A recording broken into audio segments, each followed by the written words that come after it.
In the quiet, picturesque town of Pine Hill, the gruesome murder of Jennifer Johnson sent shockwaves through the community.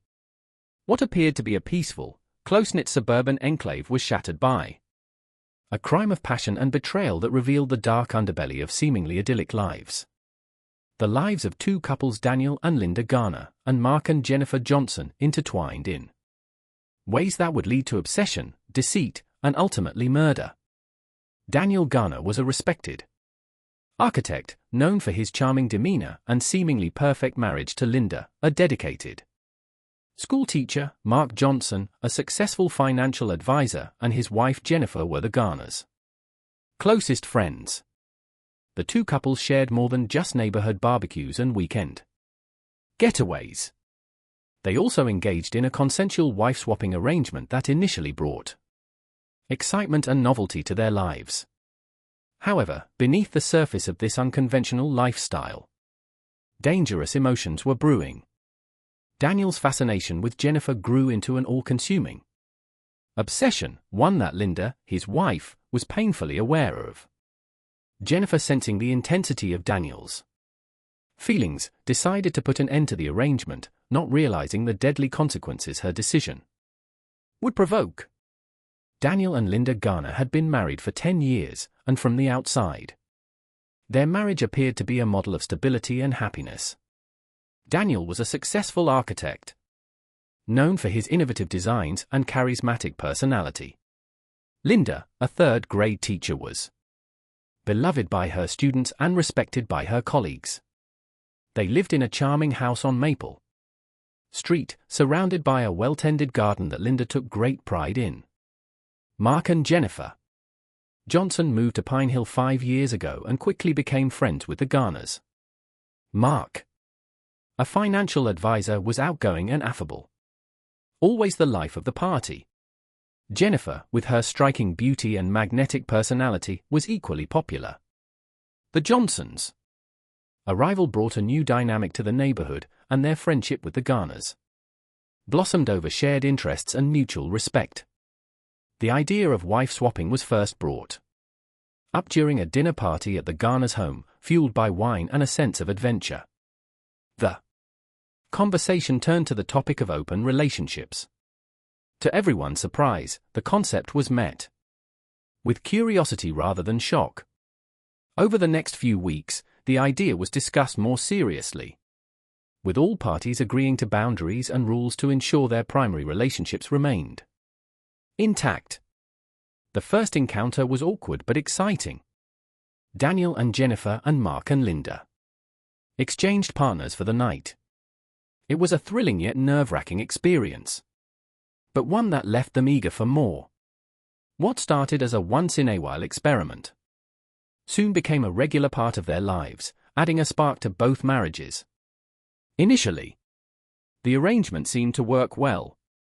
Both couples appeared happier and more connected. They maintained their social activities, often hosting joint parties and going on vacations together. Their secret was carefully guarded, discussed only within the confines of their homes or during private gatherings. The novelty of the arrangement brought a sense of exhilaration, and for a while, it seemed like they had found the perfect balance. However, as the months passed, subtle changes began to surface, particularly in Daniel's behavior. He started to show an unusual amount of interest in Jennifer, often finding reasons to spend time alone with her. Linda noticed his increasing preoccupation, but chose to ignore it, hoping it was just a phase. Mark too seemed oblivious to the growing tension. Unbeknownst to the others, Daniel's fascination with Jennifer was turning into something deeper and more troubling. He found himself thinking about her constantly, replaying their encounters in his mind and craving more time with her.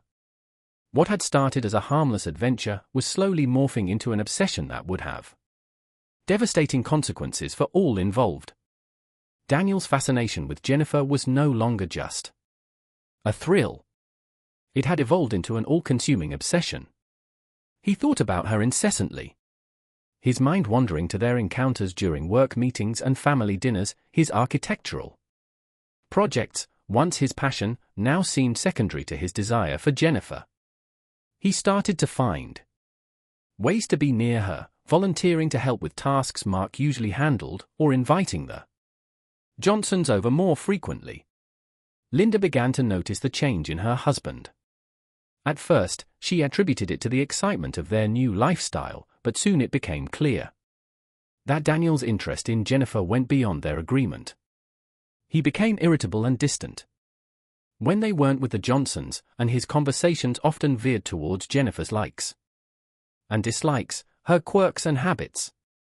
One evening, while cleaning up after a dinner party, Linda confronted Daniel.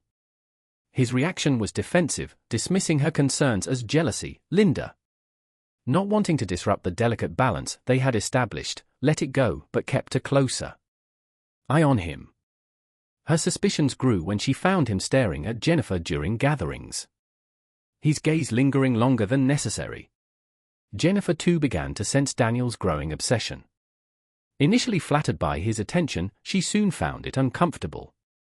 His touches became more possessive, his words more intimate than appropriate. She discussed her discomfort with Mark, who brushed it off, believing Daniel was just more expressive in his affections. Mark's nonchalance left Jennifer feeling isolated in her concerns. The turning point came during a weekend trip to a lakeside cabin. The couples had planned the getaway to reconnect and enjoy some time away from their routine. However, the trip only served to highlight Daniel's fixation. He monopolized Jennifer's time, insisting on taking her out on the lake alone, leaving Mark and Linda behind. The tension was palpable, and Jennifer's attempts to distance herself were met with subtle resistance from Daniel. One night, while sitting by the fire, Daniel made a comment that crossed the line. He spoke about leaving everything behind and starting fresh. Just the two of them. Jennifer, shocked and unsettled, excused herself and went to bed early. Linda, who had overheard the conversation, confronted Daniel again.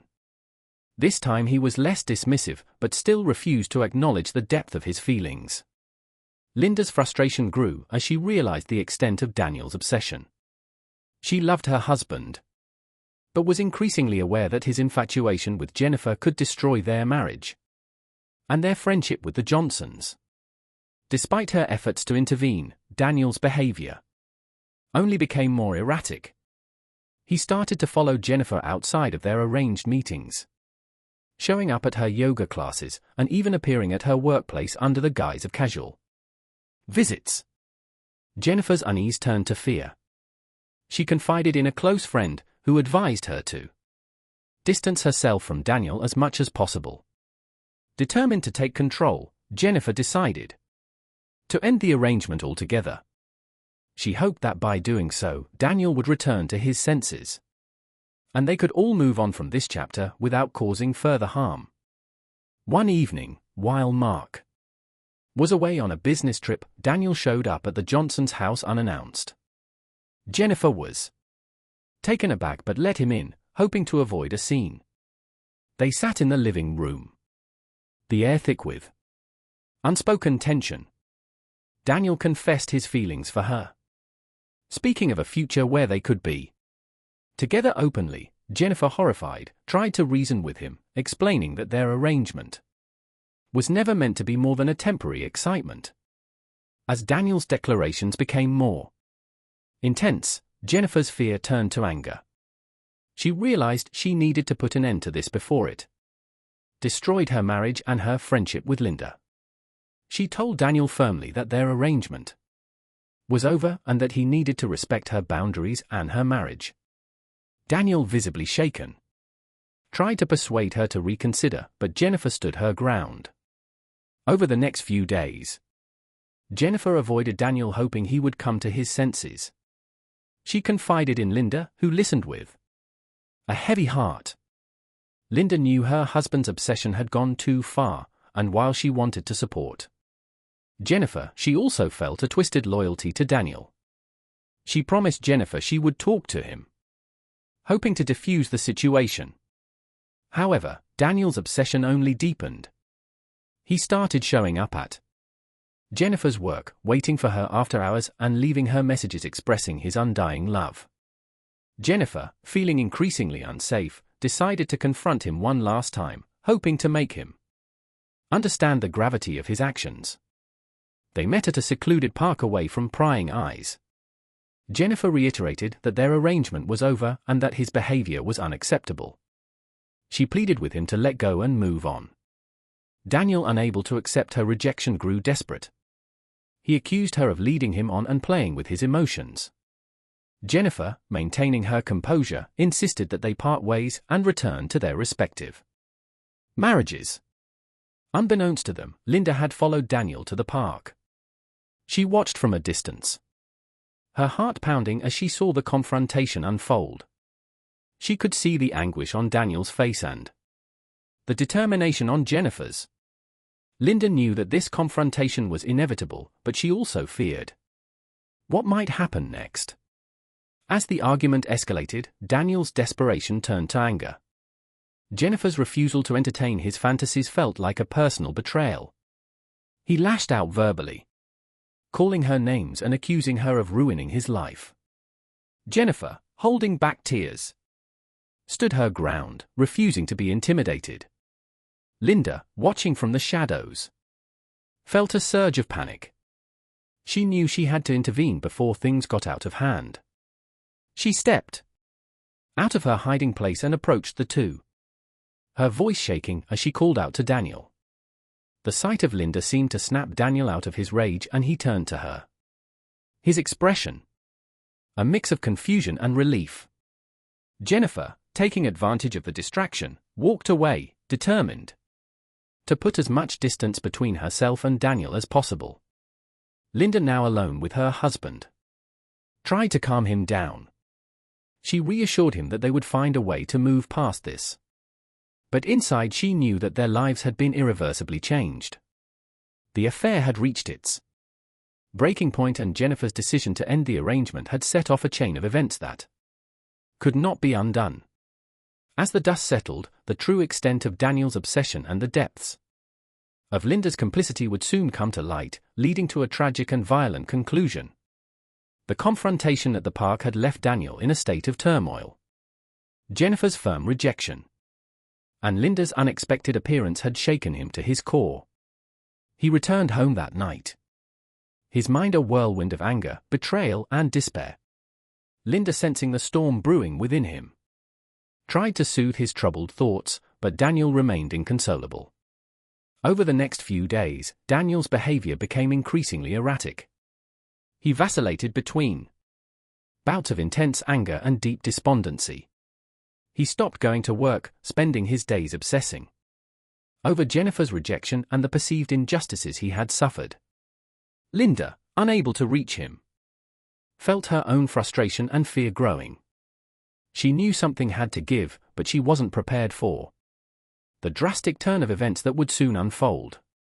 Jennifer, on the other hand, was determined to move forward. She avoided all contact with Daniel, focusing on her work and her relationship with Mark. She hadn't told her husband the full extent of Daniel's obsession, fearing his reaction and the potential fallout. She hoped that by cutting ties, Daniel would eventually come to terms with the end of their arrangement and leave her alone. One evening, Jennifer returned home from work to find Daniel waiting for her outside her house. Her heart sank at the sight of him, and she sealed herself for another confrontation. She approached him cautiously, her voice steady but firm as she told him to leave. Daniel, his eyes wild with desperation, begged her for one last chance to explain himself. Jennifer, sensing the futility of the conversation, tried to walk past him. But Daniel grabbed her arm. His grip was tight and painful, and Jennifer could see the madness in his eyes. She struggled to break free, her voice rising as she demanded he let go. The noise attracted the attention of a neighbor, who stepped outside to see what was happening. Seeing the neighbor, Daniel released Jennifer and fled. Jennifer, shaken and frightened, thanked the neighbor and hurried inside.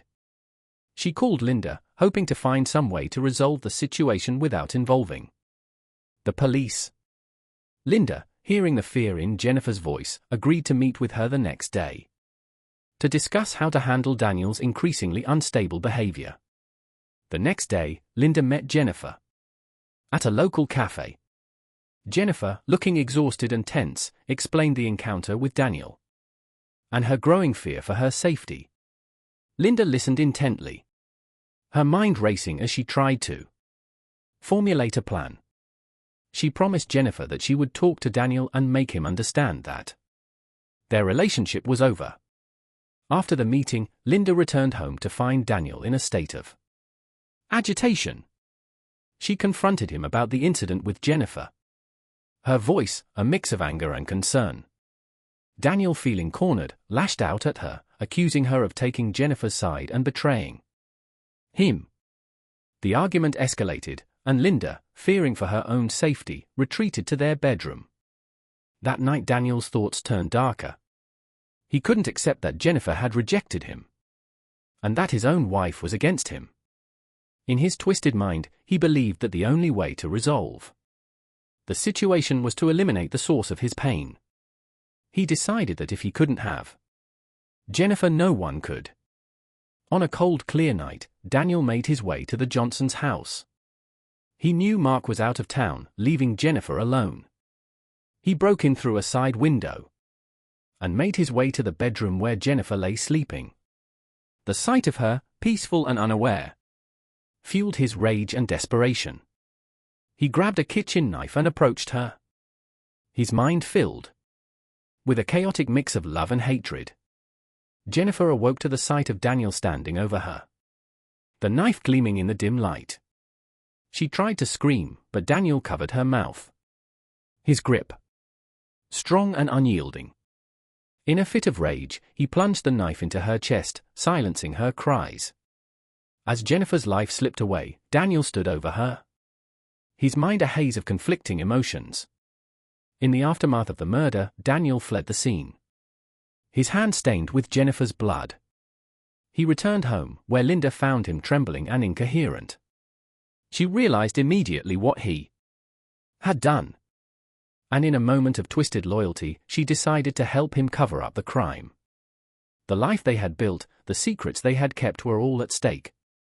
Linda knew that if they were to survive, they needed to act quickly and decisively. Linda, driven by a twisted sense of loyalty and self-preservation, quickly took control of the situation. She led Daniel to the bathroom, instructing him to remove his clothes and wash off the blood. Her mind raced with the urgency of their predicament. She knew they had to act fast to cover up the crime and protect their secret life. As Daniel stood under the hot shower, the water turning pink around his feet, Linda gathered his clothes and placed them in a plastic bag. She scrubbed the floor where he had walked, making sure to eliminate any trace of blood. Once Daniel was cleaned up, she sat him down and forced him to recount every detail of what had happened. Despite his emotional state, Daniel managed to provide a coherent account, his voice shaking with the weight of his actions. Linda devised a plan. They needed to create an alibi and dispose of any evidence linking them to the crime. She called a trusted friend, claiming that Daniel had been with her all evening, ensuring their alibi was backed up. Then she drove to a secluded area outside of town, where she burned Daniel's blood-stained clothes and the murder weapon, praying that the fire would consume any remaining evidence. The police questioned everyone in the neighborhood, including the Garners. Linda's carefully crafted alibi held up under scrutiny, and Daniel, although visibly distressed, managed to avoid raising suspicion. The investigation seemed to stall, with no concrete leads pointing to the Garners. Despite their initial success in evading the authorities, the psychological toll of the murder weighed heavily on both Daniel and Linda. Daniel became increasingly paranoid, convinced that the police were closing in on him. He withdrew from friends and colleagues, isolating himself in a web of fear and regret. Linda, while outwardly composed, felt the strain of their secret pressing down on her. She became hypervigilant, scrutinizing every interaction and behavior for signs of suspicion from those around them. The weeks following Jennifer's murder were a blur of tension and deception for the Garners. Linda took on the role of the stabilizer, managing Daniel's paranoia while ensuring their public facade remained intact. She monitored the news for any updates on the investigation, relieved that the police seemed to have no solid leads. However, Linda knew that maintaining their cover required more than just an alibi.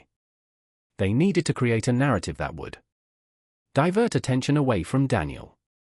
She suggested to Daniel that he should appear more distraught over Jennifer's death, to align with the community's grief, and to throw off any suspicion. At social gatherings and community meetings, Daniel played the part of the grieving friend. He spoke of Jennifer with a mix of fondness and sorrow, his eyes often welling up with tears. Mark, devastated and desperate for answers, seemed to appreciate Daniel's empathy, never suspecting his friend's involvement in his wife's death. Daniel's mental state deteriorated further. His guilt manifesting in nightmares and hallucinations, he started drinking heavily, seeking solace and alcohol but finding only temporary escape. Linda, fearing he might confess in a drunken stupor, kept a close eye on him, often staying up late to ensure he didn't leave the house. One evening, as Daniel sat slumped over a glass of whiskey, he broke down. He confessed to Linda that he couldn't live with the guilt any longer, that he needed to come clean. Linda, panicked, tried to calm him down, to help maintain their composure. Linda suggested they take a short trip out of town. They traveled to a secluded cabin in the mountains, hoping the change of scenery would help Daniel regain some semblance of peace. The isolation provided a temporary respite, allowing them to plan their next steps without the constant pressure of the investigation looming over them. During their time at the cabin, Linda reinforced the importance of their secrecy. She coached Daniel on how to handle police questioning and public interactions, drilling him until he could respond without hesitation. Linda's determination to protect their lifestyle and avoid imprisonment fueled her relentless drive to keep their stories straight. Upon returning to Pine Hill, the Garners resumed their lives with a renewed sense of purpose. Daniel, though still haunted by his actions, managed to present a more stable front. Linda continued to manage their interactions with the community, ensuring they remained above suspicion. However, the cracks in their facade were beginning to show. Friends and neighbors noticed Daniel's increased drinking and erratic behavior, and whispers of his possible involvement in Jennifer's death began to circulate. Linda, ever vigilant, worked to quash the rumors, but she knew their time was running out. As the police investigation continued, new evidence came to light, pointing towards inconsistencies in Daniel's alibi. The Garners' carefully constructed world was on the brink of collapse, and the truth was closer to being revealed than ever before. Detective Mitchell interviewed the Garners separately, noting any discrepancies in their stories. Linda's carefully crafted alibi held up under scrutiny, and Daniel's emotional state seemed consistent with that of a grieving friend.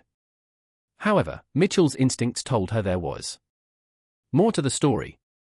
As the weeks passed, new evidence emerged. Forensic analysis of Jennifer's phone records revealed a series of increasingly desperate text messages from Daniel, indicating his obsession with her. Mitchell brought Daniel in for further questioning, pressing him on the inconsistencies in his alibi and the nature of his relationship with Jennifer. Daniel, struggling to maintain his composure, stuck to the story Linda had coached him on, but his nervousness and evasive answers only heightened the detective's suspicions. The turning point came when a neighbor came forward with crucial information. They had seen Daniel's car parked near the Johnsons' house on the night of the murder and remembered the strange behavior he had exhibited. This testimony, combined with the forensic evidence in Daniel's erratic behavior, was enough for the police to obtain a search warrant for the Garners' home. During the search, the police found remnants of the burned clothing and traces of blood that had seeped into the floorboards. Despite Linda's Thorough cleaning, this damning evidence, coupled with the witness testimony in phone records, painted a clear picture of Daniel's guilt. The net was closing in on the Garners, and Linda realized that their carefully constructed facade was about to crumble. She knew that their only chance of escaping a lengthy prison sentence was to come up with a new plan, one that would shift the blame away from them and onto someone else. As the police closed in, Linda and Daniel faced the harsh reality of their situation. The lies and deceit that had once protected them were now threatening to unravel completely. And the truth was about to be revealed in a way they could never have anticipated. As the evidence against Daniel mounted, Detective Mitchell prepared to make her move. She brought Daniel in for another round of questioning, this time with a different approach. She laid out all the evidence they had gathered: the phone records, the witness testimonies, and the forensic findings. Daniel, cornered and overwhelmed, began to crack under the pressure. Mitchell pressed harder, suggesting that if Daniel came clean, he might receive a more lenient sentence. Daniel, unable to handle the weight of his guilt and the relentless questioning, finally broke down. He confessed to killing Jennifer, describing his obsession, the confrontation, and the moment he lost control. However, in his confession, Daniel also implicated Linda, revealing her role in covering up the crime. He described how she had helped him clean up, dispose of evidence, and craft an alibi. Mitchell, sensing the opportunity to get the full story, had Linda brought in for questioning as well. Confronted with Daniel's confession, Linda initially denied any involvement. But as Mitchell detailed the evidence and Daniel's account, Linda realized there was no way out. Her carefully constructed lies had finally unraveled. She admitted to helping Daniel, explaining that she had done it out of a misguided sense of loyalty and fear of losing everything they had built. The trial of Daniel and Linda Garner captivated Pine Hill and the surrounding region. The courtroom was packed with reporters and curious onlookers, eager to see the conclusion of the tragic tale. Daniel, charged with first-degree murder, and Linda, charged with accessory to murder and obstruction of justice, both pled guilty to their respective charges. Daniel was sentenced to life in prison without the possibility of parole. Linda, despite her role in the cover-up, received a lighter sentence due to her cooperation with the investigation and her previously clean record. She was sentenced to 15 years in prison with the possibility of parole after 10. Mark Johnson, left to pick up the pieces of his shattered life, found some solace in the justice served, but continued to mourn the loss of his beloved wife.